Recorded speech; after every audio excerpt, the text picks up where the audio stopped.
So hello everyone. So today we are going to discuss about the March current affairs for the environment and majorly the news from the Hindu. So first news is India is host to 457 migratory fauna showed latest CMS list. So what is the CMS? That is the conservation of migratory species.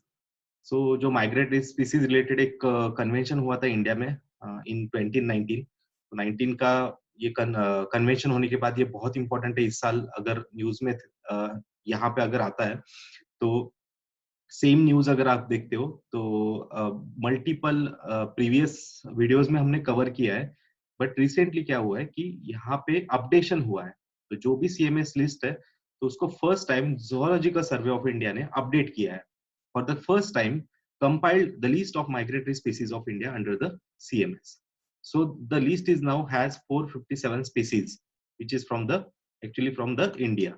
So ये India के अगर देखा जाए तो total 650 species globally है CMS में listed तो उसमें से 450 स्पीसीज सिर्फ इंडिया के है सो वहां पे हायर काउंट है तो मे बी ये क्वेश्चन आ सकता है तो उससे ही रिगार्डिंग में हम देखेंगे तो माइग्रेटरी स्पीसीज के लिस्टिंग हुआ इसमें सो नॉट नेसेसरी ऑलवेज यहाँ पे बर्ड हो गए सो मोर देन बर्ड्स मैमल्स भी होते हैं फिश भी होते हैं रेप्टाइल्स भी होते हैं जो ट्रांसलोकेट करते हैं माइग्रेट करते हैं but the higher count is for the birds because almost 380 species यहाँ पे बर्ड्स की दिख रहे हैं फिर मैमल 46 दिख रहा है फिश 24 एंड रेप्टाइल 7 है सो टोटल प्रीवियसली 451 था अभी वो 457 है so this is the important part so next is the recently Gandhinagar Gujarat में जैसे मैंने कहा कि कॉप 13 का मीटिंग हुआ था सीएमएस का उसका मैस्केट के रिगार्डिंग भी हमने डिस्कशन किया था कि ग्रेट इंडियन बस्टर्ड है या overall information already this convention के लिए हमारे प्रीवियस स्लाइड्स में कवर्ड है सो नेक्स्ट इज तो यहाँ पे टोटल नंबर ये आपको फोकस करना है नेक्स्ट फोकस करना है कि transboundary species and corridor conservation इसके रिगार्डिंग ये कन्वेंशन हुआ था तो उसी में ही माइग्रेटरी स्पीसीज में इंडिया ने अभी अपडेटेड लिस्ट प्रोवाइड की है through the efforts of zoological survey of India so zoological survey of India के बारे में देखते हैं कि टोटल ये बहुत पुरानी इंस्टीट्यूट वर्क कर रही है इंडिया में सो दैट इज 1916 से ये बिलोंग करती है सो 1916 में इसका फॉर्मेशन हुआ था उसके बाद उसका हेडक्वार्टर कोलकाता में आता है एंड डायरेक्टरेट वगैरह नॉट इम्पोर्टेंट जस्ट एनालाइज की यहाँ पे उनके पर्पस क्या होते हैं एनिमल टैक्सोनॉमी या कंजर्वेशन रिलेटेड एफर्ट्स लेते हैं वो ठीक है तो ये थ्रू आउट करना है आपको next important thing is India recently unveiled its national action plan for conservation of migratory species and their habitats. So ये एक important होगा. So उसी regarding कुछ गवर्नमेंट के डॉक्यूमेंट्स या फिर ये न्यूली लॉन्च प्रोग्राम है national action plan for conservation of migratory species सो इतना इंपॉर्टेंस अगर ये लिस्ट में आ रहा है तो we need to focus on the sum of the migratory species of India so वो देखते हैं and their habitat along the central Asian flyway तो ऐसे टोटल 8 फ्लाईवेज है वर्ल्ड में ग्लोबल फ्लाईवेज है एशियन फ्लाईवेज जो मोस्टली बर्ड वहां से ट्रांसलोकेट करते ऐसे पैटर्न में वो देखा गया मतलब और इंडिया ने सेम इनके कंजर्वेशन के लिए ये फ्लाईवेज के कंजर्वेशन के लिए 18 टू 23 2018 टू 2023 ऐसा ये प्लान एस्टैब्लिश किया है कि उनके कॉरिडोर सेव किए जाए या उनका पॉपुलेशन इंक्रीज किया जाए या ओवरऑल कंपोनेंट्स के गो थ्रू करते हैं हम तो दैट इज स्पीसीज कंजर्वेशन तो first is species conservation second habitat conservation then sustainable management capacity development communication and outreach research and knowledge based development international cooperation so 18 to 23 ये program run होगा उसके बाद एक इंपॉर्टेंट है कि जैसे मैंने कहा कि एशियन फ्लाईवे जिसमें India falls within the central Asian flyway ठीक है तो ये इंपॉर्टेंट होगा देखो यहाँ पे आएगा Asian flyway entirely central Asian flyway so mostly northern most इसका पार्ट देखा जाए तो रशिया साइबेरिया कंसिडर करते हैं सदर्न मोस्ट अगर देखा जाए तो south Asia and the Maldives consider किया जाता है so these entire part is known as central Asian flyway और इसमें इंडिया बिलोंग करता है ऑलमोस्ट अदर 30 कंट्रीज भी है यहाँ पे सो जहां से ये एंटायरली ट्रांसलोकेशन या फिर उनका माइग्रेशन होता है with in this corridors with in this 30 countries तो इसमें वाटर बॉडीज वगैरह प्रोवाइड किया रीजनल वगैरह यहाँ पे पूरा आपको दिया गया कि एग्जैक्टली यहाँ पे कैसे माइग्रेशंस होते हैं so next important thing is that is the 8 major migratory birds flyway कौन से हैं तो टोटल यहाँ पे दिया है देखो आपको पैसिफिक अमेरिकन एक फ्लाईवे आता है सेंट्रल अमेरिकन एक फ्लाईवे आता है अटलांटिक अमेरिकन एक फ्लाईवे आता है, देन ईस्ट अटलांटिक एक फ्लाईवे आता है, उसके बाद ब्लैक सी, मेडिटेरियन सी, ये जो रीजन है यहाँ पे, तो वो एक फ्लाईवे आएगा, then east Asia, east Africa flyway, central Asia, ये हमारे लिए इंपॉर्टेंट रहेगा बिकॉज इंडिया इसमें आता है सेंट्रल एशियन फ्लाईवे में, और last is the east Asia Australia Asia flyway. So even if अगर आपको लास्ट इमेज में क्लियर नहीं हो रहा है, so the image is provided with the their Asian flyways name, with the exactly name यहाँ पे प्रोवाइड किया कि देखो ब्राउन में दिखेगा तो ईस्ट अटलांटिक फ्लाईवे आएगा ये, देन ब्लू में यहाँ पे मेंशन है ब्लैक सी मेडिटेरियन फ्लाईवे एक्सेट्रा. ठीक है, तो सेम ऐसे ही कलर पैटर्न में आपको यहाँ पे प्रोवाइड किया है. So you can stop the video and just go through it. Total 8 Asian फ्लाईवेज देखना है और उसमें से भी मोर एम्फेसाइज आपका सेंट्रल एशियन फ्लाईवे पे होना चाहिए. सो द नेक्स्ट इज मोस्टली अभी देखते हैं कुछ कंटेंट यहाँ पे कि bird account for the largest share. अभी जो भी सीएमएस में हमने टोटल जो भी स्पीसीज ऑलमोस्ट इंक्लूडेड है, दैट इज एग्जैक्टली देखो नंबर यहाँ पे इंपॉर्टेंट नहीं है, जस्ट एनालाइज करना है. 457, यस 457 स्पीसीज आते हैं. तो उसमें से अगर देखा जाए तो ऑलमोस्ट 83% यहाँ पे क्या हो गए कि बर्ड स्पीसीज है. हाईएस्ट नंबर से यहाँ पे मे बी डिसेंडिंग ऑर्डर में पूछ सकते हैं कि, या क्रोनोलॉजी में पूछ सकते हैं कि हाईएस्ट सीएमएस में लिस्टिंग में कौन से स्पीसीज आते हैं, बर्ड आते हैं, रेप्टाइल आते हैं या मैमल्स आते हैं एक्सेट्रा. वो पैटर्न आपको अरेंज करना पड़ेगा. That is highest count is for the 83% is for the bird. So bird family Musicapidae has the highest migratory species. ये भी एक important होगा. Then next is India has 3 main flyways of the 9 flyways globally. वैसे मतलब 3 just interpass होते हैं, but one is the most important, that is Central Asian flyway. यही सबसे ज्यादा important होगा, तो इसको ही देखना.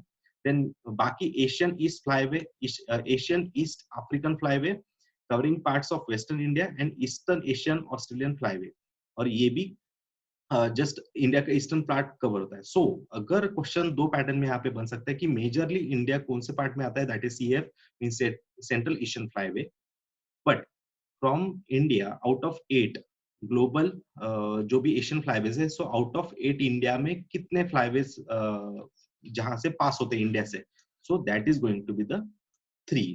तो याद रखना 3 फ्लाईवेज यहाँ से इंडिया से पास होता है, बट मेजर पार्ट किसका रहेगा, सेंट्रल एशियन फ्लाईवे का. तो ये आपको बहुत इंपॉर्टेंट है, देखो अलग सा फैक्टर है यहाँ पे. सो next is that is mammals भी आते हैं इसमें. तो मैमल्स के भी कुछ अपेंडिक्स 1 के एशियन एलिफेंट्स वगैरह उसमें इंपॉर्टेंट होगा मैमल्स में, और इसके लिए भी हमने प्रीवियस स्लाइड्स में कवर किया है. Largest group of mammal is bats आते हैं. एक्चुअली वैसे देखा जाए तो बैट्स सबसे ज्यादा काउंट वहां पे कवर करते हैं, बट रिसेंट एफर्ट्स एशियन के एलिफेंट्स के लिए लिए गए. ये हमारे लास्ट प्रीवियस आपको स्लाइड्स देखनी है इसके लिए. So dolphin are the second highest group of mammals in the 9 migratory species of overall mammals के species में अगर देखा जाए तो first is bat and second is mammal. But recently efforts किसके लिए लिया गया है, तो Asian elephants के लिए. So वो आपको वहाँ पे चेक करना है. उसके बाद fish के भी some of the 24 species यहाँ पे include है. Then reptiles के भी 7 reptiles यहाँ पे include है. Then COP13 has focused on transboundary species corridor conservation. ये थोड़ा सा और significance दिया है यहाँ पे. So go through this significance also. और सबसे important जैसे मैंने कहा कि इंडिया के लिए क्यों important है, तो that is 450 out of 650 species, global जितने 650 species है CMS में, कंजर्वेशन ऑफ माइग्रेटरी स्पीसीज में, तो उसमें 450 सिर्फ इंडिया के ही है, तो इसलिए ये इंपॉर्टेंट होगा. एंड वही हमारा इंपॉर्टेंट ये national action plan for conservation of birds and their habitat, जो हमने प्रीवियसली देखा और उसके कंपोनेंट्स भी देखे. सो next news is water crisis looms large in Himalaya region, find study. So obviously global warming हो रहा है, इसलिए इसकी वजह से हम देख सकते हैं कि मेल्टिंग भी हो रहा है स्नो का, स्नो लाइंस यहाँ पे हायर लेवल पे जा रही है, एंड ओवरऑल वाटर अवेलेबिलिटी ये आने वाले टाइम में यहाँ पे भी कम होने वाली है. सो इसलिए ये न्यूज था. So let's see about the details. So total 13 towns का ऐसे स्टडी हुआ था कि जहाँ पे हिमालयन रीजन, बांग्लादेश, नेपाल, इंडिया, यहाँ पे ओवरऑल 13 टाउन्स का यहाँ पे स्टडी होता है, एंड जिनके हैबिटेट चेंज हुआ है या फिर उनके इनहैबिटेंट्स वगैरह या अर्बनाइजेशन ज्यादा हुआ है यहाँ पे, या फिर ओवरऑल वाटर स्कार्सिटी इश्यूज आ रहे हैं. तो out of 13, 8 towns Himalayan region, Bangladesh, Nepal and Pakistan, we are nearly 20 to 70% deficient in their water supply. So 20 to 70% deficiency, ऐसे एक वेरिएशन आ रहा है कि कुछ जगह पे 20, कुछ जगह पे 70% तक डिफिशिएंसी ऑफ वाटर सप्लाई हो रहा है. सो ये अगर हिमालय में इश्यू आ रहा है कि जहाँ पे पेरिनियल नेचर्स के रिवर होते हैं, still they are facing the water stress issue. तो ये इंपॉर्टेंट होगा. Then next is factors responsible क्या होंगे, तो अनप्लान्ड अर्बनाइजेशन, क्लाइमेट चेंज होगा, increasing demand for resource land, human habitation होगा, global warming and fast retreating glaciers हो गए. तो ये सब यहाँ पे इश्यूज प्रोवाइड किए गए. So next is the concern क्या important, extremely depend on the springs. So overall जो सर्वे हुआ है वो पूरा स्प्रिंग पे डिपेंड होता है, and their water requirement ranging between 50 to 100%, and the demand supply gap may be double by 2050. Means जो भी डिमांड अभी है वहां पे हिमालय रीजन्स में, सो वो 2050 तक आपको डबल हो जाएगी. तो यहाँ पे एग्जैक्टली प्रॉपर स्ट्रेटेजीज अगर लेते हैं तभी ये वाटर स्ट्रेस कम हो सकता है. तो टोटल आपको ये पूरे एरियाज के गो थ्रू एंड रिवाइज करना है. Next news is water crisis looms large in Himalaya. So थोड़ा सा और इम्पोर्टेंट यहाँ पे एक्स्ट्रा न्यूज थी, तो दैट इज हिंदू कुश यहाँ पे उन्होंने मेंशन किया था. तो दैट इज देखो यहाँ पे only 3% of total Hindu Kush Himalaya population lives in the larger cities, 8% in smaller towns, ऐसे कुछ हिंदू कुश के बारे में आया था. सो इसलिए मैंने हिंदू कुश मेंशन्ड है. तो इसलिए यहाँ पे some of the Hindu Kush exactly कहाँ पे आता है, क्या लोकेशन से वो दिया है, यहाँ पे प्रोवाइड किया है. It is extended over 8 countries and drains into 10 major rivers basins. Almost 10 major rivers यहाँ से ओरिजिनेट करते हैं एंड फ्लो होती है यहाँ से, एंड टोटल 8 कंट्रीज आती है. That are the Afghanistan, Bangladesh, Bhutan, China, India, Myanmar, Nepal and Pakistan. So total 8 countries ऐसे है कि जहाँ पे हिंदू कुश हिमालय रेंज फ्लो होती है. ठीक है. सो बहुत बड़ा एरिया है ये, एंड वास्ट क्रायोस्फेरिक रिजर्व, क्रायोस्फेरिक जोन है. क्रायोस्फियर मींस आपको पता हो कि स्नो कवर्ड एरियाज को क्रायोस्फियर बोलते हैं, and it is also world's largest store of snow and ice outside the polar region. So इसको थर्ड पोल भी बोला जाता है कभी कभी, कि जैसे north and south pole are the frigid zones, and third most important frigid zone is some of the more snow capped region is Hindu Kush range और हिमालय रेंज. सो ये थर्ड पोल भी हम इसको बोल सकते हैं. सो this is all about the Hindu Kush Himalaya. So the next news, most important news is the environmental activists embrace last remnants of Aravalli forest. So the protest of Haryana government disastrous amendments to Punjab Land Preservation Act. तो बहुत पुराना act है वैसे देखा जाए तो 18 years old ऐसे ये एक्ट है. सो ये एक्ट की वजह से थोड़े कंसेशंस मिले थे कंस्ट्रक्शन एक्टिविटीज के लिए, या जितने भी इलीगल ट्री फेलिंग हो रहा था एंड कंस्ट्रक्शन एक्टिविटीज यहाँ पे इंक्रीज हुई थी. So for that, यहाँ पे अगर देखा जाए तो to mark anniversary of the disastrous Punjab Land Preservation Act amendment by the Haryana government, so the overall NCR region रहेगा, दिल्ली region रहेगा, so या फिर अरावली region होगा. तो इन्होंने कुछ प्रोटेस्ट लाइक यहाँ पे किया था, प्रोटेस्ट या फिर बहुत सारे एक अरावली कॉलिंग ऐसे एक इनिशिएटिव स्टार्ट किया था, which held with the aim of creating awareness about the importance of the Aravali and urge the government to preserve the state's flora and fauna. So overall Chipko movement वगैरह सुना होगा आपने, तो वही pattern में इन्होंने यहाँ पे इंक्रीज किया है कि अवेयरनेस इंक्रीज किया है कि अरावली जो हरियाणा में एक्सटेंड हो रहा है या ओवरऑल राजस्थान से बिलोंग करता है या सम ऑफ द दिल्ली के रीजन्स तक एक्सटेंड होता है, तो ये सब रीजन में अरावली में अफॉरेस्टेशन होना बहुत जरूरी है. ठीक है, या फिर यहाँ पे फ्लोरा एंड फौना मेंटेन करना जरूरी है. So this is about the Aravalli calling. So the main events is like tree hugging होगा inside Aravali forest to symbolize the Chipko movement, जश्न ए अरावली. तो next ऐसे कुछ poetry होगी and saving our forest. So poetry like यहाँ पे initiatives हो गए. So these are the some different initiatives. So इनका ड्रेस कोड भी था green and floral like this. तो ये उनके कुछ इनिशिएटिव्स थे. सो अरावली अगर न्यूज में आता है, सेम चिपको मूवमेंट भी आपको थोड़ा सा रिवाइज करना पड़ेगा, अरावली भी देखना पड़ेगा कहाँ पे एग्जैक्टली.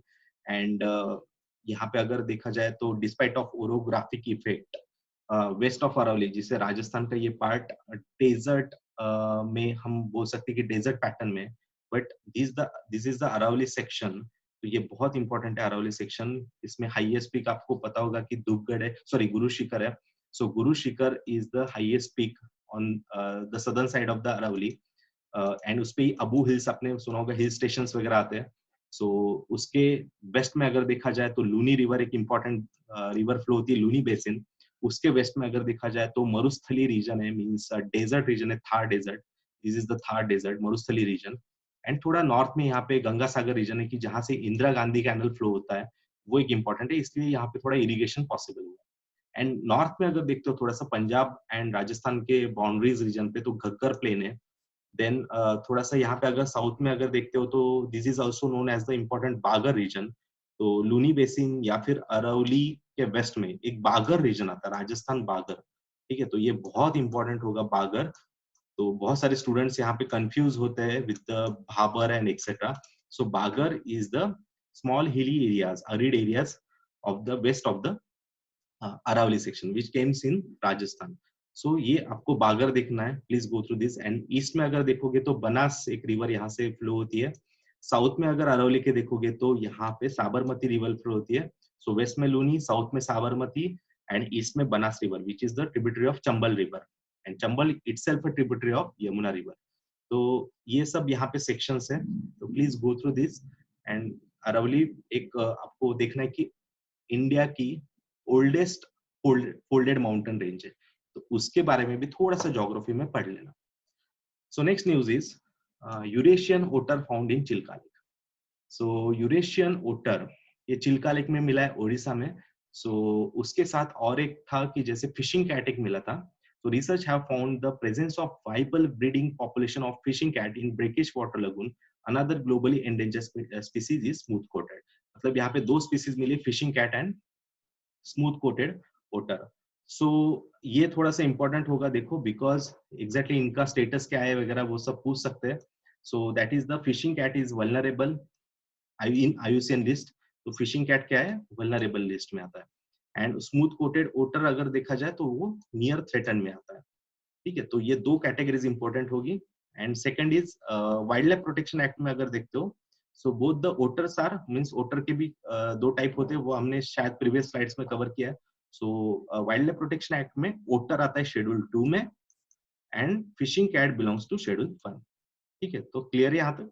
और दूसरा है the fishing cat is the state animal of West Bengal, और ये थोड़ा सा इंपॉर्टेंट होगा. ठीक है, तो वेस्ट बंगाल का, नॉट ओडिशा, ये वेस्ट बंगाल का क्या है, स्टेट एनिमल है fishing cat. So next there is some more information about the overall यहाँ पे जो रिपोर्ट है, तो उसका some of the more information है.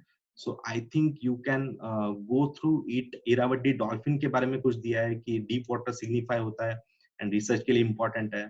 सो ये थोड़ा थियोरेटिकल रिपोर्ट का डेटा है, बस आपको एक्स्ट्रा रीडिंग के लिए प्रोवाइड किया गया है. So please stop the video and go through this all report. So question देखो कैसे आ सकता है कि there are some of the statements like there are found in the South and Southeast Asia only. The question is about the fishing cat. So exactly South and Southeast Asia में मिलते हैं. Okay. Next is fishing cat है. It is not about the otter. So yes, first is the right. And ये endangered दिया है. So it is wrong because it is vulnerable. And in India, fishing cat is included in Schedule 2 of the Wildlife Protection Act. But otter Schedule 2 में आता है. But fishing cat is in Schedule 1. So exactly इसका answer क्या होगा, 1 only. So next is next news is black carbon level spike at Himalayan glaciers.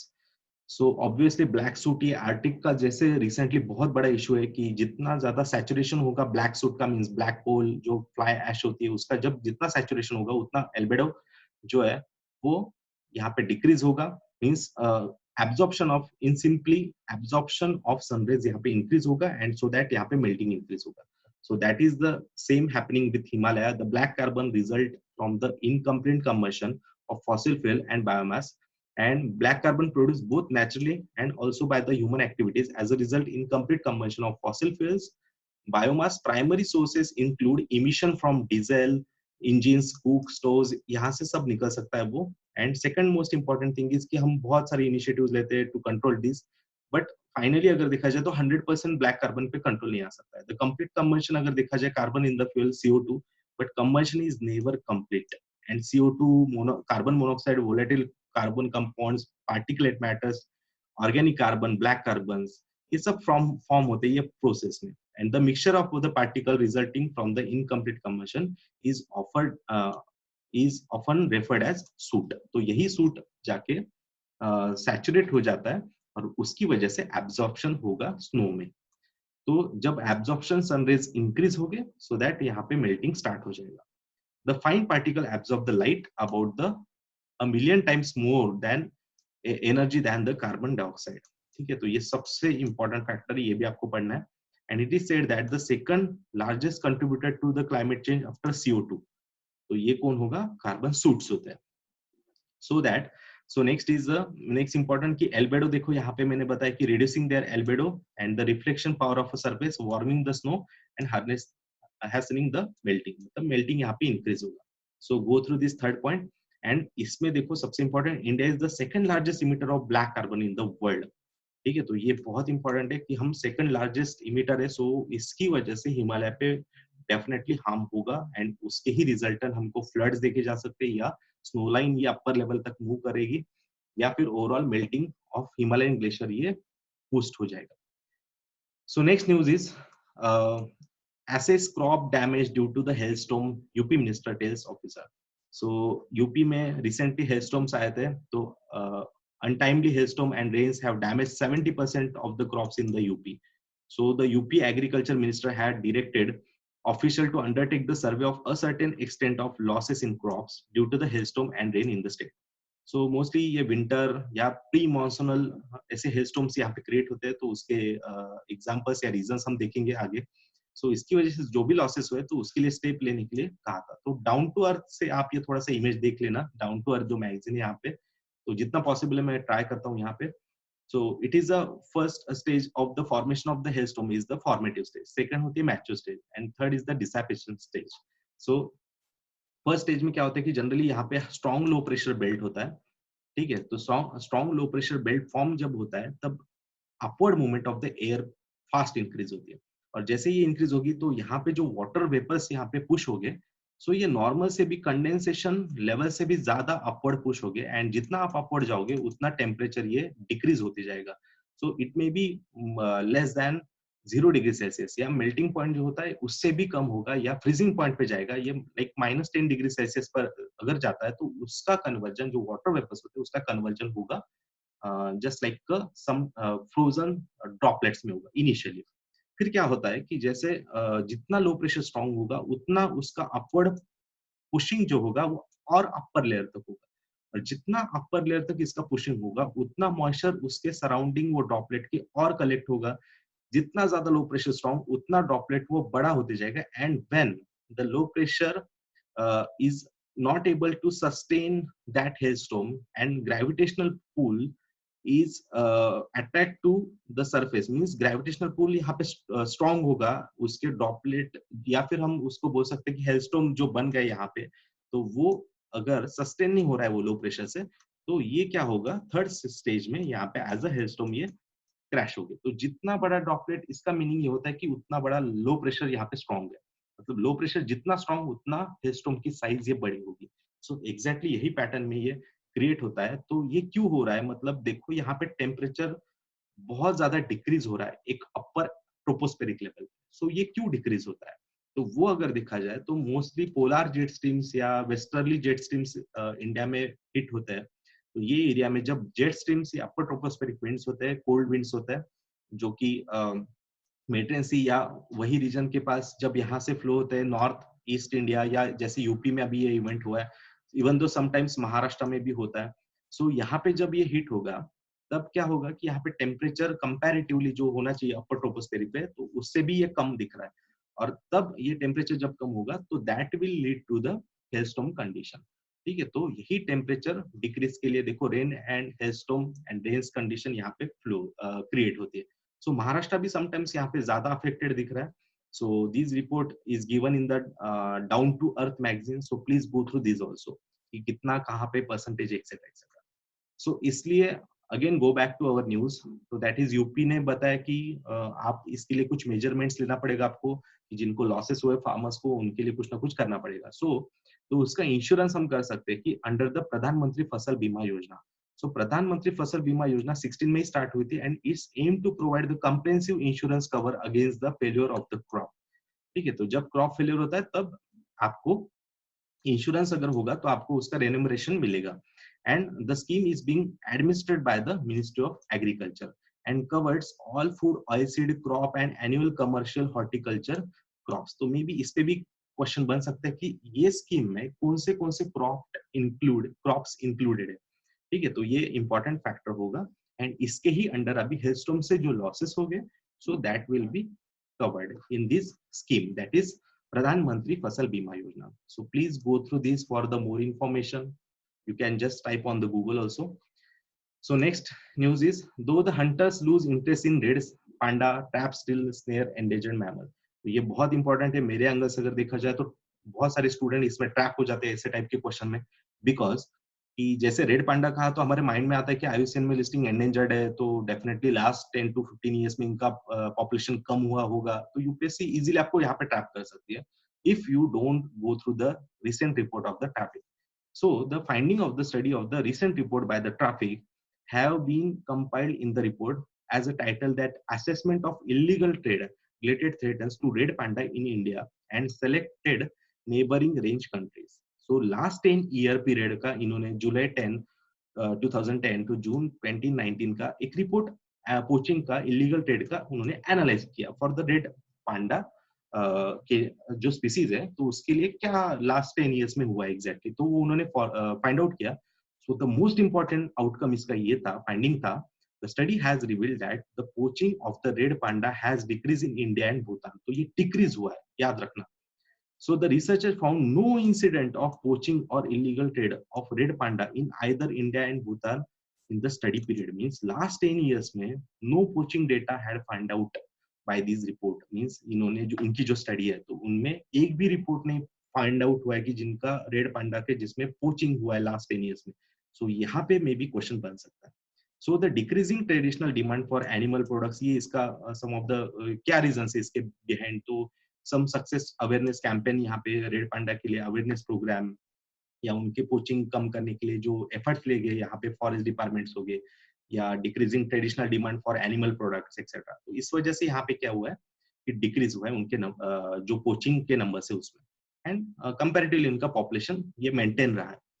So the next important thing is कि red panda exactly क्या है वो important होगा that is the mammal native to the eastern Himalaya south western China also.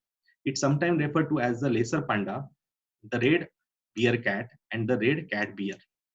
The reddish-brown arboreal mammal is the only living member of the genus of Alurus. ऐसे कुछ यहाँ पे दिया है तो ये को देखना है. The endemic to the temperate forest of the Himalaya. And यहाँ पे नेपाल, इंडिया, चाइना में भी ये मिलता है. So इंडिया में अगर देखा जाए तो ये अरुणाचल, मेघालय, सिक्किम एंड वेस्ट बंगाल ऐसे टोटल 4 स्टेट में यहाँ पे आपको दिखेगा. इनका आईयूसीएन में अगर लिस्टिंग देखा जाए तो एंडेंजर्ड लिस्ट में आती है. साइट्स के अपेंडिक्स 1 में आते हैं मींस कंप्लीटली इनका ट्रेडिंग बैंड है. Then next is wild life protection act obviously schedule 1 में आएगा ये बिकॉज इसके लिए बहुत कंजर्वेशन एफर्ट्स लिए इंडिया ने. So total endangered in IUCN sites में appendix 1 and schedule 1 in wild life protection act. So what is the traffic? So just look out the traffic. Traffic is establish in the UK 1976 में establish हुआ था. IUCN Species Survival Commission to monitor illegal wildlife trade. So the traffic originally stood for the trade record analysis of flora and fauna in commerce.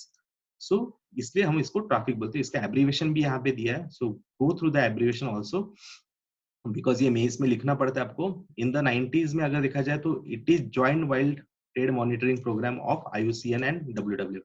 तो ये किसका joint programme है? तो it is traffic is the joint programme of WWF and IUCN. So it is also most important thing. यहाँ पे कुछ भी दे सकते हैं आपको, UNEP दे सकते हैं या और कुछ रामसर साइट्स दे सकते हैं, एनीथिंग यहाँ पे दे सकते हैं. But it is the traffic is the joint programme of WWF world यहाँ पे and second is the IUCN. Okay, so the traffic has over different offices यहाँ पे दिए उन्होंने and some of the important यहाँ पे आपको देखना है ट्रैफिक के कुछ अगर रिपोर्ट आते हैं. So please stay updated. So next and last news is for this part. First part of the March is the India has move to bring back cheetahs. So cheetah के एक recently हम try कर रहे हैं कि इसका reintroduction शायद हमने ये जनवरी के फरवरी के करंट अफेयर्स में देखा था. That is the scientist from the laboratory for conservation of species Lacones have stated that the reintroduction of cheetah into Indian habitat would be the challenge. ठीक है, तो ये बहुत इंपॉर्टेंट है कि इन्होंने लैकोन्स भी बोलते हैं इनको शॉर्ट में, laboratory for conservation of endangered species. तो इन्होंने कहा है कि इंडिया में ये इंट्रोडक्शन बहुत चैलेंजिंग होगा। तो नामीबिया से इंडिया में हम ये Nauradehi wild life sanctuary MP में इनको इंट्रोड्यूस करने वाले, bringing back the cheetahs in India from yes Namibia to Nauradehi, ये आता है एमपी में। तो यहाँ पे हम इंट्रोड्यूस करने वाले हैं। So Nauradehi was found to be the first suitable area for the cheetah as its forests are not very dense to restrict the fast movement of the spotted cat. So इनको mostly grassland लगता है, not forested, dense forest नहीं लगता है इनको। सो इनको savanna type of, जैसे grassland Africa का है तो वैसे ही टाइप का इनको ग्रासलैंड लगता है। तो same type of grassland is available in Nauradehi wild life sanctuary. So इसलिए यहाँ पे हाँ, और एक इम्पोर्टेंट थिंग कि इसको IUCN का नो ऑब्जेक्शन सर्टिफिकेट मिला है फॉर द ट्रांसलोकेशन, इसलिए अभी ये फाइनली अप्रूव्ड हुआ है एंड ये ट्रांसलोकेट अभी हो ही जाएगा, मतलब ऑलमोस्ट, ठीक है। सो यही चैलेंजिंग जिसने बोला है तो वो मुझे लगता है थोड़ा इंपॉर्टेंट होगा, the laboratory for conservation of endangered species. So it is set up in 1998 and since the inception has had the goal of breeding cheetahs, मतलब cheetahs के लिए important institution है, तो please go through this institution and exactly इसके क्या क्या one of the successful efforts of the Lancones has been the reintroduction of mouse deer, मतलब last में इन्होंने ट्राई किया था, तो that is mouse deer in the wild, its captive breeding program in collaboration with Nehru Zoological Park in Hyderabad. तो ये successful एक हुआ था माउस डियर के लिए। सो आपका ये होमवर्क है कि आपको ये चेक करना है माउस डियर क्या है। सो बाकी it is the one of the few frozen zoos in the world, LaCONES is the one of the few frozen zoos in the world. So ये भी आपके लिए होमवर्क है, आपको ये चेक करना है कि ये क्या है, फ्रोजन जू कहाँ पे, एक्सेट्रा।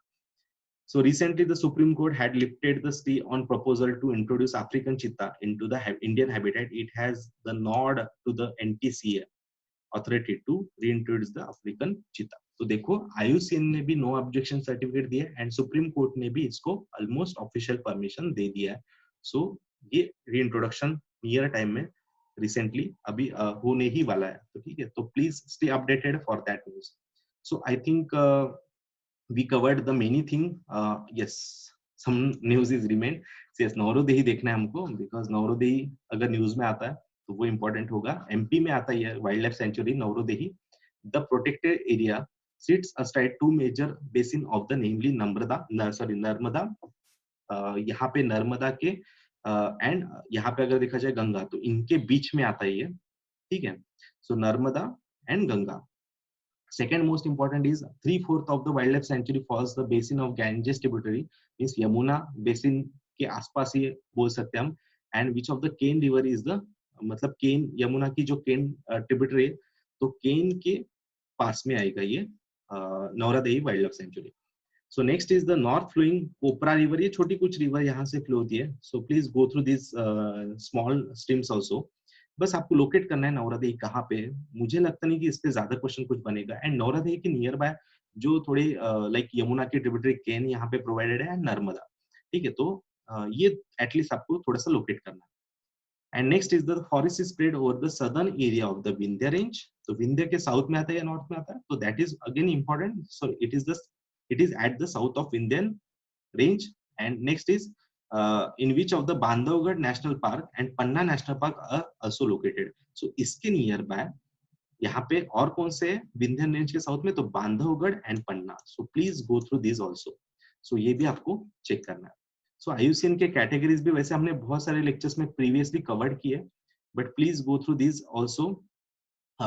ये भी इंपॉर्टेंट होगा कि इसके एग्जैक्टली IUCN में लिस्टिंग क्या है, एक्सेट्रा, ठीक है। तो I think it's going to be the homework for you. So इसका IUCN में लिस्टिंग आपको देखना है। I know it is extant in the India from 1952 में ही चीता एक्सटेंट हो गए थे, बट आपको इसका IUCN लिस्टिंग देखना है ग्लोबल के लिए क्या है, ठीक है। तो देखो क्वेश्चन कैसे बन सकता है कि the laboratory for the conservation of endangered species is a facility of the CSIR, that is the centre for cellular and molecular biology. Lancome is associated with the establishment of genetic resource bank for Indian wildlife, यहाँ पे Indian wildlife के लिए. So these are the options. So आपको ये question थोड़ा homework के लिए, so please go through this question also. Okay, so the next part we will cover in the next part 2 of the March current affairs coverage. So यहाँ पे बहुत important news है, like single use plastic को ban करना है, CPCB notifies some of the datas, NKFD, then some of the और wildlife sanctuary bird flu confirmation यहाँ पे, या फिर new environmental impact norms etc. So these news will cover in next lecture. Okay, so thank you.